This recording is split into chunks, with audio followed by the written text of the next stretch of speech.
And greetings and welcome to the QCast. This is season 5, episode 55. Took a little break there after the final four. I'm talking to my guy Henry Vetter about the thrilling end of the season and the national championship by Trinity of Connecticut and the role he played in that. And so that was a fun one. And we're ready to crank the QCast back up here, everybody. I've got a lot of shows kind of lined up, some new coaches in Division 3 that want to chat. But this is a big one. And Nick Roper, I left the work sport coat on today. I came home, I thought, I got to take this off for the QCast, but Nick, I left the sport coat on because this is such a big episode. Do you respect that fact that I came with the sport coat? I respect it. I should have thrown one on also. Folks, I've got Nick Roper with me, who is a 6'8" guard, and painful for me to say he's a graduate of Illinois Wesleyan.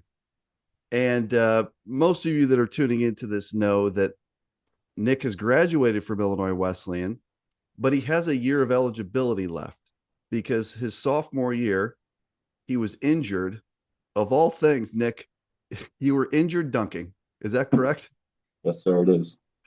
So Nick had an ankle injury. He missed like the final, I don't know, 20 games of that season. So he has a year left.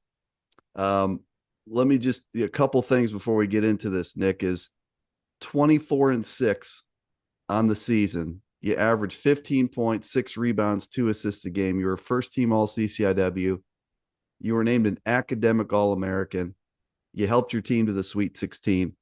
As you look back on your senior season, Nick, just I know that's hard to kind of capsulize, but what do you think as you look back on what the season was? Man, it was a special season, 20, 24-6. It's a great record. Made it to Elite Eight. Won a couple tournaments, won the tournament at Webster, and then the CCIW tournament. But yeah, it was a super special season with my teammates. And yeah, great year. And I know how close you are to that group of seniors. There's 6 seniors, and I know from being around you guys, from being at the real senior night, not the QCast senior night, both actually. But I know how close you are to those guys. I mean, what was it? What was it like to play with those guys for 4 years? And now what's it like as kind of everyone kind of goes through different ways? Yeah. It was a blast. I found five brothers for life. We have a really special connection, and we're kind of lucky that Illinois Wesleyan put us all together. But now that we're going our separate ways, it's a little sad. But I know we'll stay in touch. And QCast senior night, I think it met the billing, didn't it, Rope? I mean, that was that better than the real senior night at the Shirk Center? You can say that on the air. You won't offend anyone. It was a pretty good senior night, wasn't it? It was a great senior night. It yeah, definitely competes with the real thing. How about the chaperones? Were you impressed by the caliber of chaperones that I wrangled up for that thing? You had to be impressed. I was extremely impressed. Yeah, not exactly what I was expecting. I was very impressed. It was a different kind of chaperoning than maybe you think about. Like when you're a kid, you go on like a class picnic and there's a chaperone. It was a different style chaperoning. Would you would admit that? Yes, for sure. Yeah, a lot different than a class picnic, that's for sure. Well, let's see. What else? Let me ask you about this. So the at this point, so the you go in the portal. By the way, thanks for going in the portal the day I got to Fort Wayne because my phone was blowing up. You know that. What was it like, Nick, to navigate the portal? In all seriousness, like you've got great credentials. Who wouldn't want a 6'8" guard that can jump out of the gym and shoot it? What was it like navigating all this stuff? Crazy experience. I mean, phone was blowing up. I was on phone calls for what felt like 3 hours a day through those first 4 weeks of so being in the portal. But it was a really cool experience, and obviously garnering that much attention was really special. The attention you had, I know from the messages I was getting, I believe, Nick, that they were from 3 levels. They were from the highest of levels especially like that high academic level D3, they were from D2, they were from D1. Is that accurate that you had looks like all across the spectrum here? Yeah, yeah, I got a handful of Division 1 offers, a bunch of elite Division 2 offers, and then I had those high academic Division 3 looks. So let's first cover this one. So for any Illinois Wesleyan fans that are tuning in, and I've tried to kind of lead you down this road here for a couple weeks. I've tried my best subtly. Is Nick, I'm just going to make this announcement that you are not returning to Illinois Wesleyan next year. The school you've picked is not Illinois Wesleyan, but I would like to have you explain that for people. I think it's obvious. I think that looking at what Matt Larritz did and Ryan Soroka and Lucas Heflin and Cody Mitchell, like talk through the decision to not return to IW with that fifth year. Yeah, the main reason is academics. Illinois Wesleyan doesn't have a graduate program, so it would be tough to return to Illinois Wesleyan and get a minor when I could move on and go get a graduate degree somewhere else. And then seeing those other guys, Matt Laird, Pete Lambesis, all those guys Yeah. go on and do great things at other levels, kind of helped me with my decision.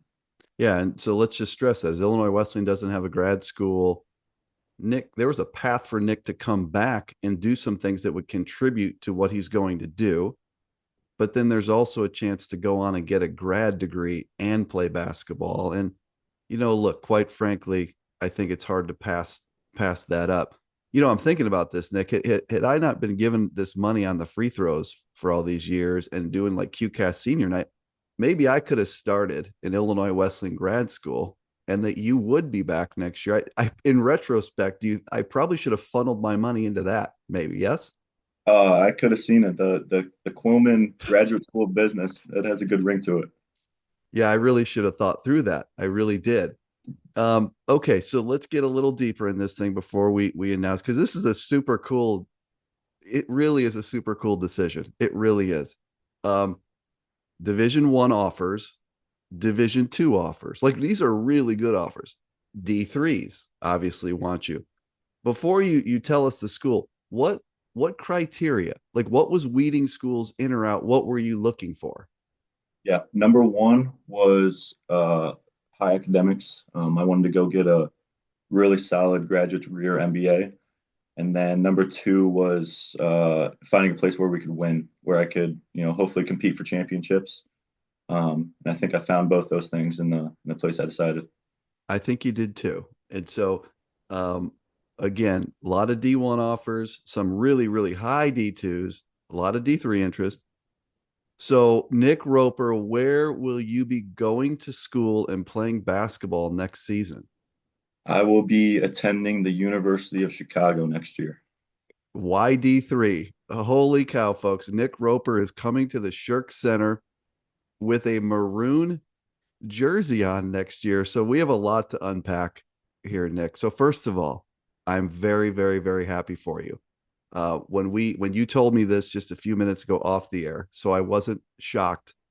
Um, I thought that's pretty cool that you've prioritized academics so much, and I can't think of a place that you could get a better education than the University of Chicago. What's that grad degree going to be in, first of all? It's going to be a master's in management, so it's Okay. finance related.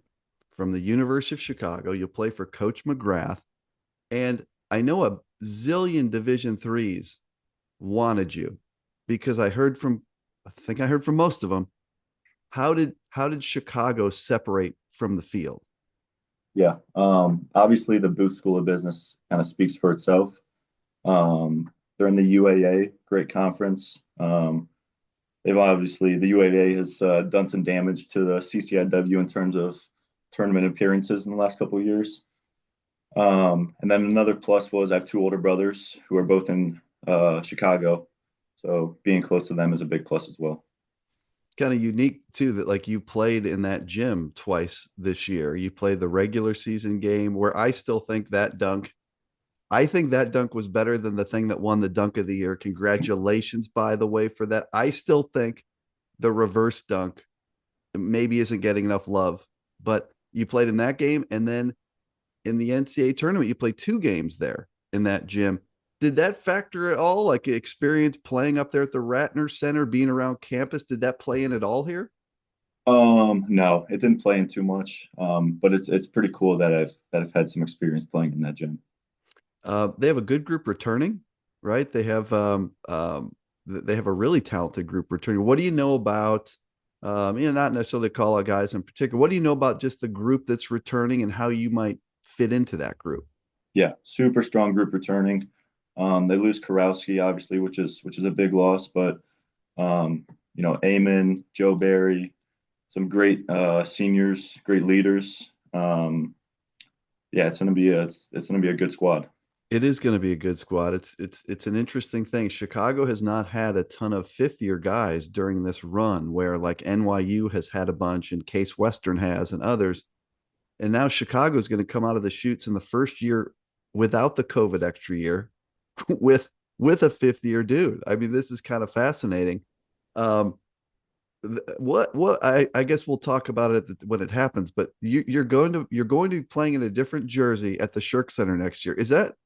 That's going to be a little weird at this point, like a little bit, Nick? Yeah, it's gonna be super weird. I already have the date marked down on my calendar, November 19th.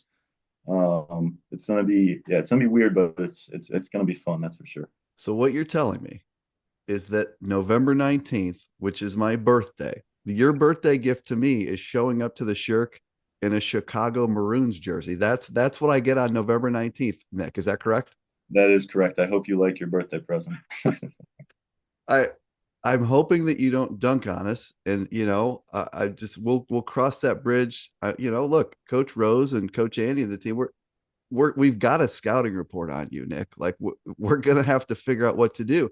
Maybe we'll let you shoot that shot that you banked in that game. Do you remember the banked in three? Remember I that do. one? What if we just leave you open there? I don't know if you'll bank it in again, but we'll see. Um, but in all seriousness, Nick, I would say that incredible decision. I'm so glad that you'll be in Division 3.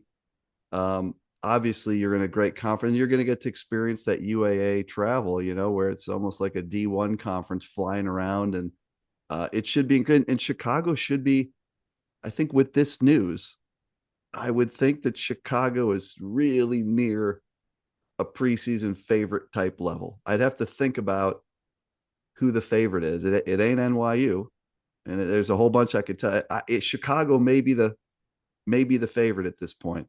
And Nick, maybe too, next year you can prove kind of those All American pickers wrong. Like they didn't pick you as an All American this year. Nick, are you aware of that? I am aware of that. Got a chance to bounce back next year. Yeah, in all seriousness, it's super tough year to pick All Americans, but I think you'll enter the season. I think you'll enter the season as a first team preseason All American. Final thoughts just on the Titans. As you're kind of you're transitioning here. Your old team has a whole bunch returning and a whole bunch of new stuff. What are your thoughts on like what the Titans look like in their first year without Nick Roper? Yeah, Coach Rose, Coach Etheridge, they did a great job with this recruiting class. Division 1 transfer, Division 2 transfer, and then obviously Noah Cleveland, who had Division 1 looks out of high school coming, along with all the returners. It's gonna be a good squad, that's for sure. It is. They added some just great pieces in addition to really good guys returning. Like just the returners themselves, I thought we're going to be pretty good.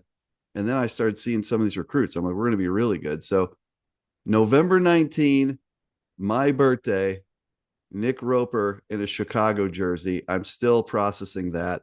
Um, I'll ask for your final thoughts in just a sec, Nick. I would just say this. I said this to you at the QCast senior night.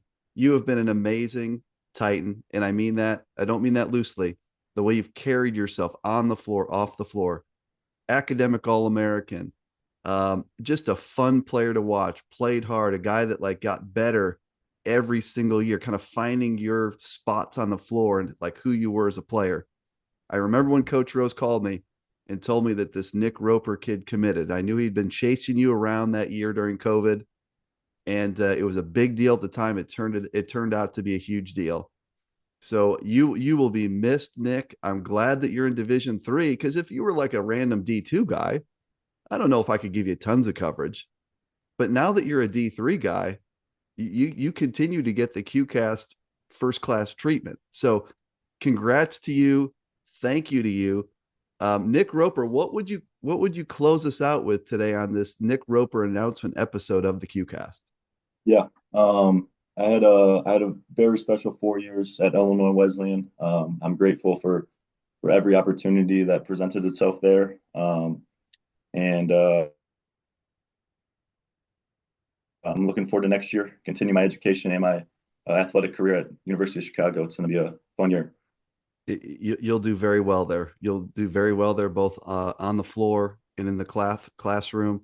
Uh, so, folks, that's Nick Roper, who has decided to attend Division III University of Chicago for a grad year.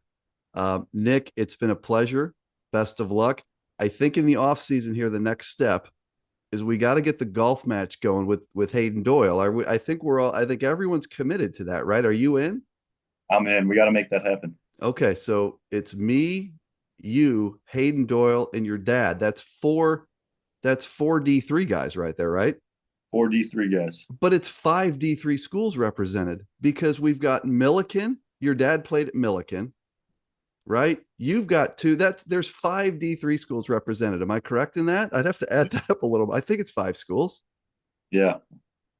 Okay. Millikan, Wesleyan, Chicago, WashU.